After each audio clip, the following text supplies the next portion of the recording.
Kalau ini misalnya uang, yang satu menggunakan layer ini, yang satu menggunakan layer ini. Padahal sama-sama layer egoistik sebenarnya. Nah, makanya jangan lalu melihat di uangnya, jangan dilihat di bendanya. Lihat di nilai uang. Nah, jadi kan bukan benda. Nah, itu kami tidur, tapi kami tahu bahwa tidurnya nyenyak. Padahal tidur kan. Misalnya saya tanya, tidurnya gimana malam kami? Wah, enak. Loh, padahal kan kami tidur. Nah, berarti kan ada sesuatu yang menyadari itu. Tapi itu masih belum ruhani loh, Kak. Itu masih lalu untuk melampaui pikiran perasaan untuk dan mencapai fuad tadi itu seperti apa? Ini yang saya harapkan. Jadi pesan saya pertama, jangan pertentangkan pikiran dan perasaan ya. Jangan pernah mengatakan aku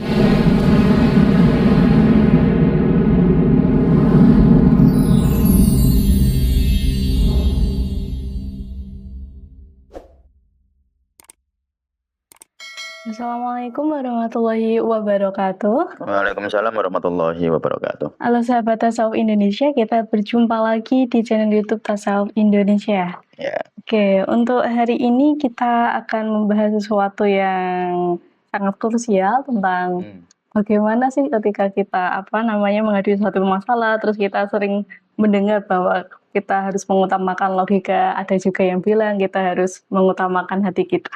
Nah, kita akan membahas tentang hal tersebut. Yeah. Kita sering diajarkan untuk menggunakan logika ya, Bah? Yeah. Tapi kenapa ya kok orang-orang yang pintar hidupnya itu terlihat kacau gitu? Ya tidak semua tapi ya, Kak ya. Yang bodoh bisa lebih kacau, Kak.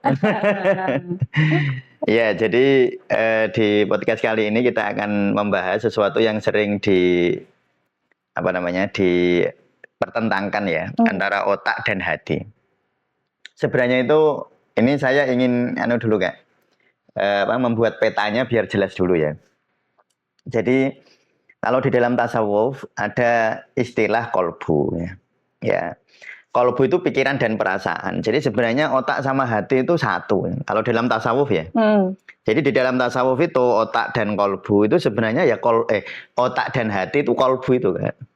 Jadi itu bukan dua hal yang harus dipertentangkan dan itu di otak sama-sama ada alatnya itu. Jadi kalau kecerdasan itu di neokorteks atau di korteks. Kalau emosi atau perasaan itu di sistem limbik. Jadi dua-duanya itu ada di otak dan jalur jaras ininya itu saling mempengaruhi kan. Jadi ke sistem limbik ke korteks, korteks ke sistem limbik gitu. Jadi artinya dua-duanya itu saling mempengaruhi. Nah, ini yang sering orang salah pahami. Nah, ada istilah kolbu yang lebih dalam. Nah, ini nanti yang saya jelaskan ke lebih praktisnya nanti. Jadi kalau pikiran dan perasaan dalam artian perasaan itu emosi, itu jangan dipertentangkan, itu dua hal yang sama. Orang itu pinter, tapi dalam keadaan takut, pinternya bisa hilang. Makanya ada cerita-cerita lucu yang pernah saya ceritakan itu. Ada ulama itu terkenal Ibnul Daqiqil Aid. Jadi beliau itu terkenal namanya itu Ibnul Daqiqil Aid. Jadi tepung hari raya namanya. Daqiqil Aid itu tepung hari raya. Tapi kenapa kok begitu? Beliau bercerita kenapa saya kok terkenalnya Ibnul Daqiqil Aid. Karena waktu hari raya Kak dimarahin sama istrinya. Nanti kalau pulang dari khotbah, jangan lupa beli tepung. Ini hari raya. Jangan lupa nanti mau buat roti. Karena dia itu kalau istri sudah terlanjur gitu itu walaupun pinter itu beliau tetap ada stresnya juga. Walaupun pinter ya sama takut. Ada ketakutan sama istrinya. Jangan sampai lupa maksudnya gitu. Waktu khotbah itu beliau khotbahnya sampai gitu.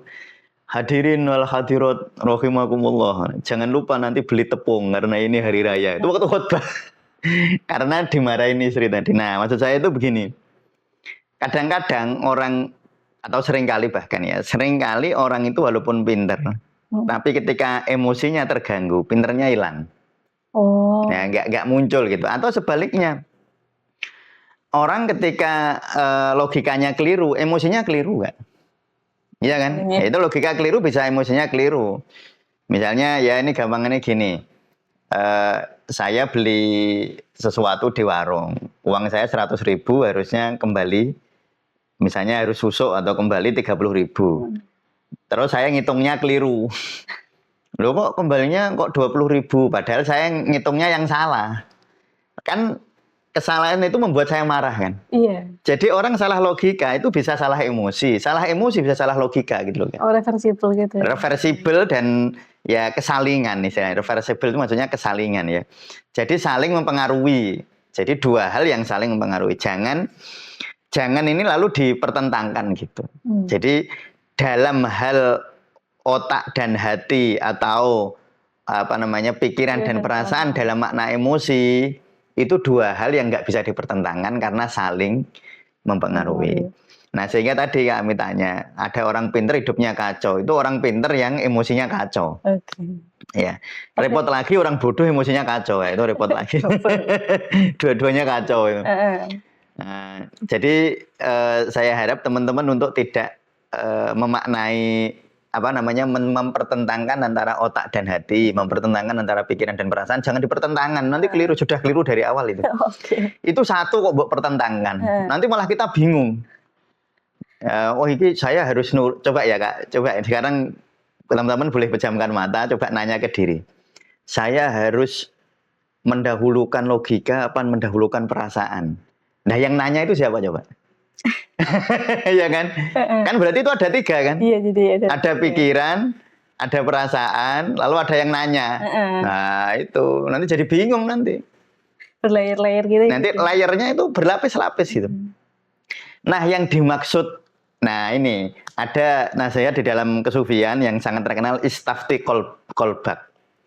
Mintalah fatwa kepada hatimu.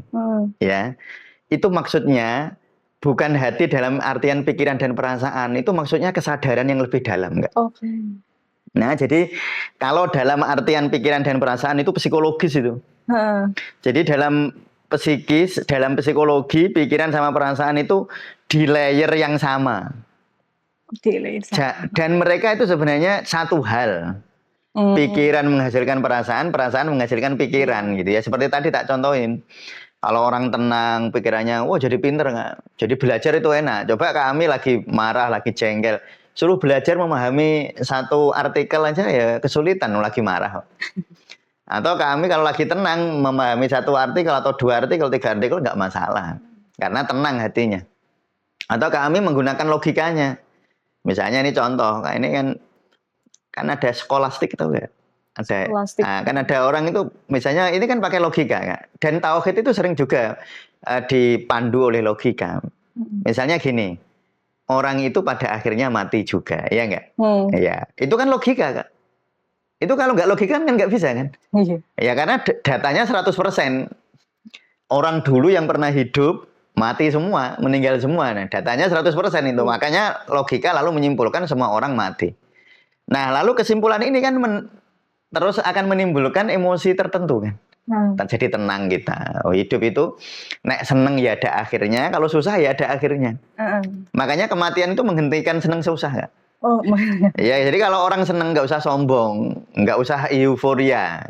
Ya, karena pada akhirnya senengmu dihentikan oleh kematian. Orang hidupnya susah, nggak usah sedih banget. Oh, nanti juga dihentikan oleh kematian. Makanya di podcast kemarin saya sama Mas Jawahir membahas mati sebelum mati itu. Nah itu sebenarnya ya. Jadi ada gini Kak ya. Saya buat petanya dulu ya, peta yang sederhana. Walaupun tadi seperti kami katakan tuh layer-layer ya. Tapi saya ingin buat sederhana. Satu, ada pikiran dan perasaan secara psikologis. Nah ini hal yang sama dalam satu hal. Nggak perlu kamu pertentangkan. Lalu kedua ada layer yang lebih dalam namanya kesadaran. Itu kolbu yang hakiki kalau dalam bahasa tasawuf disebut sebagai fuad. Kan kalau dalam tasawuf kan ada soder. Soder itu ruang dada, itu lebih bermakna kedokteran. Ruang dada ya. Lalu bermakna psikologis namanya kolbu. Lalu yang lebih dalam namanya fuad.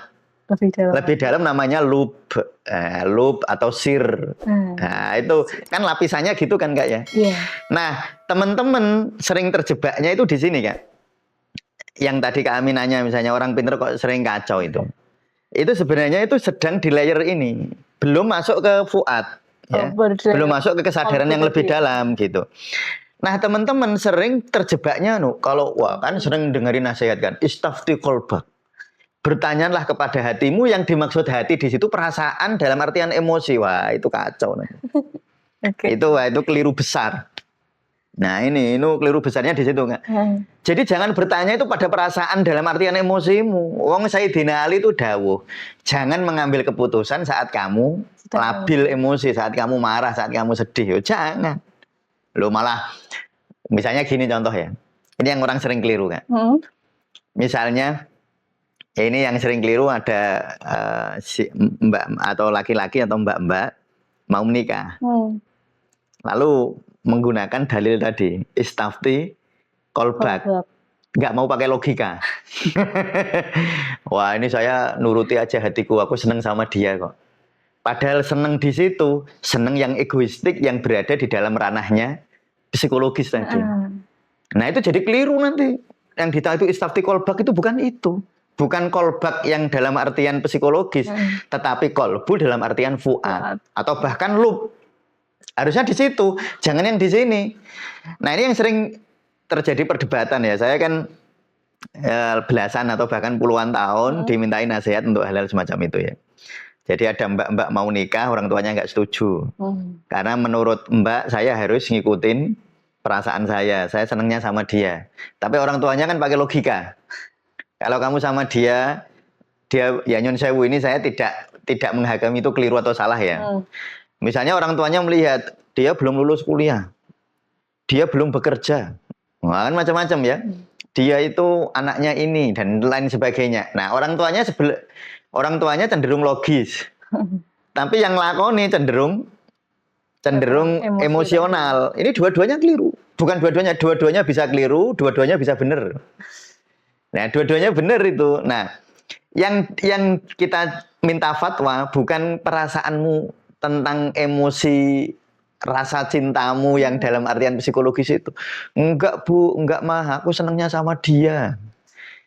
Terus aku itu harus harus mendahulukan perasaanku daripada logika. Loh, itu keliru Kak kalau gitu. Ya itu yang sering orang keliru itu di situ yang memaknai nasihat istafti kolbak. Yang padahal kolbak yang di sini yang dimaksud fuad, yaitu kesadaran yang melampaui pikiran dan perasaan itu. Nah itu. Kalau untuk ciri-ciri kesadaran itu dari emosi atau kolab atau mungkin dari fuad itu seperti itu biasanya egonya luruh ya. Egonya luruh. Jadi nggak gampang marah. Oh. Okay. Gini. Orang itu merasa saya ngikuti perasaan saya, tapi sambil marah berarti ego itu. Itu sederhana ya. Jadi gini Kak.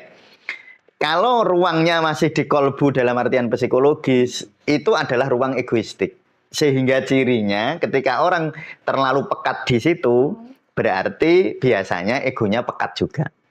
Ego pekat itu moh ngalah itu maksudnya. Nggak mau, pokoknya, pokoknya dan emosi. Ya itu kalau mau dicek pakai biologis ya cek nadi ya. Kalau nadinya makin cepat berarti ego ya. Itu aja. Itu kalau pakai sederhana. Tapi kan nggak mungkin berantem ngecek nadi kan. Ya jadi itu cirinya ya kalau kami mau mencirikan ini benar-benar kolbu yang dimaksud itu enggak? Yang dimaksud istafti kolbak, minta nasihatlah kepada kolbumu itu betul enggak saya ini sedang berada di dalam kolbu yang itu cirinya begitu. Kalau pikiran kita marah misalnya, ini saya kasih contoh yang tadi lah ya biar lebih gampang. Si ibu tidak setuju si anak menikah dengan si fulan.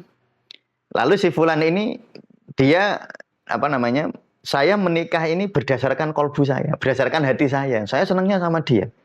Nah, ketika orang tuanya memberikan logikanya, lalu kita marah, berarti itu bukan kolbu yang dimaksud. Berarti kamu berada di ruang emosional, di hati atau di psikis, di ruang psikologis, di sistem limbik namanya. Itu bukan hati yang dimaksud dalam agama. Nah, itu seperti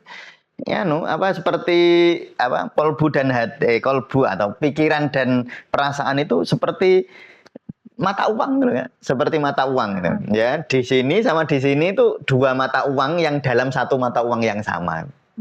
Ya, jadi nyirinya gitu Kak. Mencirikan. Jadi nek wis nesu lalu timbul kesedihan yang mendalam ya. Contoh. Orang tuanya nggak setuju. Lalu dia marah, lalu sedih, nangis, gini. Wah, itu berarti kamu tidak sedang di dalam kolbu. Berarti kamu sama dengan ibumu. Ya sama saja di psikologis itu. Belum masih di layer yang sama, belum ada yang melampaui. Si ibu juga sama, mungkin ini ada ibu-ibu juga yang mendengar kita ya. Jadi si ibu jenengan nggak setuju nih sama anak mau menikah sama seseorang. Lalu kita nasihati anak sambil marah. Wah, anak saya itu dia itu, wah kadang-kadang ada pikiran kayaknya digendam dia. Kayaknya dia itu di apa namanya? Di pengasihan, diguna-guna ini kayaknya ini. Wah, lah kayak gitu wis podo emosi nih. Itu sudah sama-sama di ruang kolbu. Nah, itu ya kayak. Jadi kita perlu dari awal ini di podcast kali ini saya ingin teman-teman memahami dulu petanya. Jadi ada kolbu dalam artian psikologis, yaitu pikiran dan perasaan yang sebenarnya itu dua hal, satu mata uang yang sama. Ya. Lalu ada hal yang melampaui itu. Atau paling sederhana kalau kita nyebut itu pelampauan terhadap pikiran perasaan psikologis itu rasa aku. Rasa aku atau nafas. Nah, nafas yang terkait dengan ini belum bisa disebut kolbu. Nafas yang terlalu mengandalkan logika dan perasaan, pikiran dan perasaan. Ini nafas yang level bawah. Nanti nafas yang mulai menyadari tentang jarak antara aku dan pikiran dan perasaan itu sudah mulai mutmainnah. Nah, aku yang seperti itu yang disebut kolbak. Yang disebut hati yang kamu harus minta fatwa kepadanya. Yang fuad tadi. Yang fuad. Jadi gini Kak ya, terminologi itu macam-macam. Teman-teman nggak usah bingung. Jadi kok ada nafas, ada kolbu, ada fuad, ada ini itu sebenarnya itu istilah itu digunakan untuk menekankan kegunaan. Tetapi substansinya sama. Ya, jadi substansinya itu sama, hanya untuk menekankan kegunaan aja Kak. Jadi kalau untuk konteks ini menggunakan kata kolbu, konteks ini menggunakan kata fuad, konteks ini menggunakan kata ruh, konteks ini menggunakan itu kan tumpukan dari terminologi kan. Nah, sehingga saya berharap teman-teman itu jangan terlalu fokus ke terminologinya, tapi rasanya. Dirasain aja, nanti bu kasih nama aja nggak apa-apa. Coba sekarang misalnya dirasakan pikiran, oh iya ada pikiran kan, ada perasaan, emosi kan. Lah emosi itu muncul kalau ada realitas kan. Makanya kalau ingin membayangkan emosi ya bayangin hubungan kita dengan orang. Coba sekarang bayangin hubungan dengan ibu misalnya. Oh, secara pikiran kita kan muncul, oh ibu sayang padaku, ini kesimpulan atau premis-premis atau persepsi-persepsi isinya. Persepsi kita tentang ibu dan biasanya positif ya. Lalu ada emosi yang muncul. Nah, itu layer sama itu. Nah, lalu ada sesuatu yang berjarak dengan ini, yang menyadari ini. Yang saya sering memberikan contoh itu kalau kita tidur, kami tidur tapi kami tahu bahwa tidurnya nyenyak. Padahal tidur kan. Misalnya saya tanya, tidurnya gimana malam kami? Wah enak. Loh, padahal kan kami tidur. Nah berarti kan ada sesuatu yang menyadari itu. Tapi itu masih belum ruhani loh Kak. Itu masih aku di layer yang lebih dalam. Nah ini, makanya sebenarnya berlayer-layer banyak. Cuma saya ingin membahasnya hanya 2 layer aja lah. Satu layer psikologis, lalu dua layer tentang keakuan yang menyadari yang psikologis tadi. Nah, selama kita belum berjarak, belum mengambil jarak dengan biopsikologis, belum mengambil jarak dengan pikiran dan perasaan, kita belum layak kalau terus kita ngomong, aku meminta fatwa kepada kolbuku. Aku meminta fatwa kepada hatiku, belum layak itu. Nah, karena saat itu kamu masih berada di dalam ruang egoistik. Loh, kamu memberi nasihat, berantem nanti akhirnya. Dan itu sering nggak kayak gitu. Itu kan yang paling sering ya itu anak-anak yang paling sering datang ke Tasawuf Indonesia ya Kak ya, tentang nasihat, minta nasihat. Anaknya pengen kuliah jurusan ini, ibunya nggak setuju. Karena melihat ya namanya orang tua kan munculnya dari rasa kasih sayang. Cuma manifestasinya bisa nggak pas memang betul. Tetapi tetap manifestasinya sumbernya dari kasih sayang. Lalu menikah. Pokoknya yang paling sering itu gitu Kak. Tentang masuk jurusan, kedua waktu menikah. Nah, itu yang sering terjadi konflik. Lalu yang anak-anak merasa saya harus ngikuti kata hati, padahal itu bukan kata hati, itu emosi. Orang tua, kita harus hidup logis. Ini logikanya kalau kamu jurusan ini cari kerjanya susah. Iya. Kalau kamu jurusan ini kan cari kerjanya mudah. Kalau mau kamu nikah sama ini, dia sudah begini, sudah mapan. Kalau kamu nikah sama itu pakai logis. Dan dua-duanya dipertentangkan, padahal dua-duanya itu egoistik sama. Sama-sama egois. Nah, yang satu menggunakan, kalau ini misalnya uang, yang satu menggunakan layer ini, yang satu menggunakan layer ini. Padahal sama-sama layer egoistik sebenarnya. Nah, makanya jangan lalu melihat di uangnya, jangan dilihat di bendanya, lihat di nilai uang. Iya. Nah, jadi kan bukan benda. Oke. Nah, itu kita bahas di lain waktu. Lalu untuk melampaui pikiran perasaan dan mencapai fuad tadi itu seperti apa? Ini yang saya harapkan. Jadi pesan saya pertama, jangan pertentangkan pikiran dan perasaan. Ya. Jangan pernah mengatakan aku akan mengikuti perasaanku daripada pikiranku. Itu kamu bisa terjebak di ruang muter-muter di satu layer nanti. Ya, muter-muter di satu ruang. Kamu nggak melampaui. Yang kedua, segera sadari bahwa ada sesuatu yang lebih subtil, lebih ruhani daripada ego tadi. Nah ini sekarang. Nah, terus caranya gimana? Kami nanti insya Allah di podcast yang depan saya akan memberikan tutorial langsung ya. Tutorial untuk kalau kemarin kan tutorial kalau sedang bingung. Iya. Sebenarnya itu mirip. Orang bingung itu kan bingung antara pikiran dan perasaan, atau bingung antara pikiran dan pikiran, bingung antara perasaan dan perasaan. Nah, tapi nanti besok saya akan memberikan tutorial namanya koherensi otak jantung. Itu namanya. Jadi ada istilah, teman-teman bisa cari di Google tentang istilah ini, koherensi ya. Koherensi itu artinya keselarasan otak dan jantung, atau keselarasan pikiran dan perasaan. Nanti tekniknya ada teknik nafasnya, Kak. Biasanya nafas yang dipakai itu 2, 5,5 atau 6,6. 5,5 detik tarik nafas, 5,5 detik hembuskan nafas, 6 detik tarik nafas, 6 detik hembuskan nafas. Jadi bisa pakai 5,5 atau 6,6 itu nafas untuk koherensi, untuk koherensi otak jantung. Nanti biasanya kalau sudah begitu itu lerep, Kak. Gini, bayangkan orang ketika sedang berkonflik. Maksudnya konflik dengan dirinya sendiri ini ya. Karena tidak ada konflik dengan orang. Iya, benar. Semua konflik itu terjadi di dalam diri kita. Tidak ada konflik dengan orang. Ini masa Ustaz? Ya nanti kawan-kawan saya jelaskan lah. Nah, tapi itu dipahami, diterima dulu aja ya. Bahwa tidak ada konflik dengan orang lain. Yang ada adalah konflik dengan diri sendiri. Saat seseorang damai dengan dirinya sendiri, dia tidak akan berkonflik dengan orang lain. Itu ciri. Itu premis ya. Atau asumsi ya. Nah, jadi nanti menggunakan 6,6 itu, Kak. Nah, coba bayangkan kami punya air, ada lumpurnya. Orang konflik itu kan kayak kocak. Kocak itu bahasanya.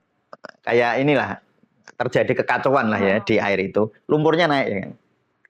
Ya lumpurnya kan jadi keruh banget kan. Iya. Saat kita misalnya ini ember ada lumpur lalu kita goyang-goyang, ya.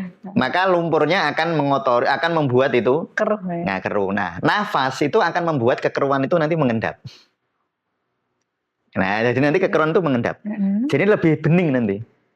Nah, iya kan? Nah, jadi kalau orang bernafas koherensi, terutama nanti pakai nafas koherensi otak jantung, nanti kita akan dan nanti tiba-tiba kita akan lebih mudah mengambil jarak, tadi yang saya maksud, mengambil jarak antara aku dan pikiran perasaanku. Mengambil jarak antara uang sebagai kertas dengan nilai sebuah uang. Nah, nilainya, bukan kertasnya, bukan nilainya. Bukan bendanya, tetapi nilainya. Atau kalau dalam terminologi tasawuf, layernya satu layer psikologis, lalu ada layer ruhaniyah. Ya, layer kita tidak mungkin atau sangat sulit layer ruhaniyah ini kita sadari kalau goyang terus. Iya kan? Yeah. Ya seperti tadi, air itu goyang terus, itu keruh terus. Sehingga yang diperlukan itu mengendapkan dulu. Cara terbaiknya nafas.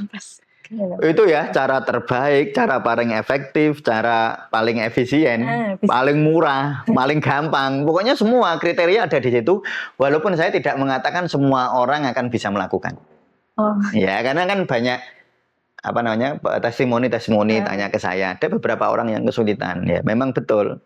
Ya, saya tidak mengatakan semua cocok, tetapi secara statistik itu paling Bagus. paling mudah, paling efektif, artinya paling menimbulkan dampak yang nyata itu. Efisien itu nggak usah nyari kemana-mana, di mana aja bisa. Ya efisien. Kalau kami cari guru apa cari cari nasihat kan dadak keluar rumah atau nelpon kan. Nah kalau nafas nggak usah, di mana saja. Jadi paling mudah untuk tinggal nafas aja kan. Paling mudah, paling efektif, paling efisien, paling murah ya jelas tuh. Nah, kalau teman-teman datang ke saya untuk cari nasihat itu mungkin pakai transport. Oh ada, kadang-kadang ada yang ngasih amplop. Nah, itu kan ada biaya-biaya kan. Nah jadi itu tidak dalam nafas itu, pokoknya paling apik pokoknya. Paling apik secara statistik loh ya. Ya saya nggak mengatakan bahwa semua orang itu cocok. Dan saya anjurkan kalau nafas kok nggak cocok, ya mungkin ada masalah tertentu. Nah itu mungkin perlu ya kalau ibarat dokter itu ngasih obat ini banyak cocoknya, tapi kalau ada yang nggak cocok kok alergi berarti kan ada masalah kan. Nah itu harus dianalisis lebih detail kalau itu ya. Nah, jadi tidak bisa ya kan nyun sewu ya, ada yang nanya ke saya, Ustaz saya kalau pakai nafas ini kok malah gini ya. Nah padahal 95% orang enggak. Kok dia sendiri begitu kan pada sama dengan orang tadi kan. Dokter itu kalau ngasih obat flu ini kebanyakan sembuh ini kok enggak, malah alergi ya. Berarti yang bermasalah kan orangnya. Nah itu yang harus biasanya membutuhkan dialog-dialog atau diskusi yang lebih dalam. Kalau kayak gitu ya dijawab lewat WA ya susah Kak. Iya, dijawab lewat memang susah. Emang salah paham Mas. Iya, dan seringnya salah paham. Wong bahasa tulis sama bahasa denger, ngobrol, bahasa tubuhnya. Kalau ngobrol langsung kayak gini kan kelihatan bahasa nonverbal kan. Kalau bahasanya di WA kan yang ditangkap 99% bahasa verbalnya. Dan sering orang salah paham memang. Ya gitu ya Kak ya. Jadi tadi tanyanya bagaimana caranya. Nanti insya Allah lebih rinci akan kita bahas ya. Lebih rinci dalam tutorial. Bukan lebih rinci, lebih praktis. Dalam tutorial ya. Nanti ada nafas 6-6 atau 5,5-5,5. Itu nafas yang sangat baik untuk koherensi otak dan jantung. Biar otak dan jantung ini sama-sama mengendap. Biar pikiran dan perasaan ini tidak campur baur seperti air yang digoyang-goyang tadi yang banyak lumpurnya. Kalau nanti nafas rileks nanti akan mengendap. Kalau sudah mengendap, baru kalau kita lihat jadi jernih. Jadi kita bisa melihat diri, bisa bercermin nanti. Ya, bayangin gitulah ya. Bayangin nanti kita baru bisa bercermin melalui air itu. Kalau airnya tenang, jernih. Dan jernih itu syaratnya tenang. Air kalau nggak tenang, jalan terus nggak bisa untuk ngaca itu. Ya makanya kalau berkaca ya di air yang tenang. Nggak bisa air yang bergerak atau air yang harusnya deras atau air yang keruh. Dan itu tenang gitu. Dan itu nafas. Nanti nafas, lalu teman-teman tiba-tiba bisa merasakan cirinya apa Ustadz? Enggak nanya gitu paling. Cirinya apa Ustadz kalau udah tenang? Egonya luruh, Kak. Marahnya hilang. Bukan hilang, marahnya berkurang. Jadi kalau teman-teman lalu pakai teknik ini, misalnya tadi sedang konflik dengan orang tua. Berbeda pendapat lah, bukan konflik ya. Berbeda pendapat dengan orang tua, awalnya marah jadi tenang. Orang tuanya jadi pendapatnya nggak berubah. Tetapi egonya luruh. Ego luruh itu jadi secara emosional nggak marah. Nggak lagi nggak lagi jengkel, nggak lagi gelisah. Itu berarti egonya sudah mulai luruh kan. Kalau sudah begitu.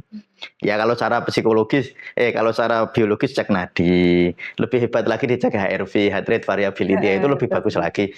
Tapi ya lebih ngono angel. Kalau bagi masyarakat kita ya angel. Itu kan di lab, di laboratorium ya. Nah, jadi nanti dengan nafas nggak ya? Caranya dengan nafas, terus nanti ada zikirnya. Jadi zikir untuk digandeng Allah. Zikirnya sebenarnya sama aja lah. Pakai zikir kemarin ya Hadi, ya Allah ya Hadi kan gitu yang kemarin itu ya Allah ya Hadi lalu ihdinas siratal mustaqim boleh. Pakai zikirnya itu sebenarnya gini ya. Lafadz zikir teman-teman boleh milih. Nggak harus selalu ngikutin tasawuf Indonesia. Misalnya teman-teman udah dikasih gurunya, baca anu aja. baca sholawat, ya silakan baca sholawat, nggak masalah. Yang penting itu kalau sudah jernih, lalu kita bawa kesadaran kita kepada ruang yang lebih tinggi, lebih suci. Nah, semua lafaz dzikir itu membawa ke sana. Jadi ingat Rasulullah, jadi ingat Allah. Nah, bukan ingat masalahnya terus gitu. Dibawa ke dimensi yang lebih subtil, dimensi yang lebih tinggi gitu kan. Nanti insya Allah nanti kita beri tutorial semacam. Oke. Ya. Terima kasih Abang untuk episode kali ini. Jadi antara hati dan juga otak itu di layer yang sama ya, dan tidak perlu dipertentangkan. Tidak perlu dipertentangkan. Dan untuk melampauinya atau mencapai level fuad, kita bisa melalui zikir yang mana insya Allah minggu depan akan kita berikan tutorialnya. Oke, terima kasih untuk teman-teman yang sudah menyimak hingga akhir video. Kita jumpa lagi di sesi berikutnya. Wassalamualaikum warahmatullahi wabarakatuh. Waalaikumsalam warahmatullahi wabarakatuh.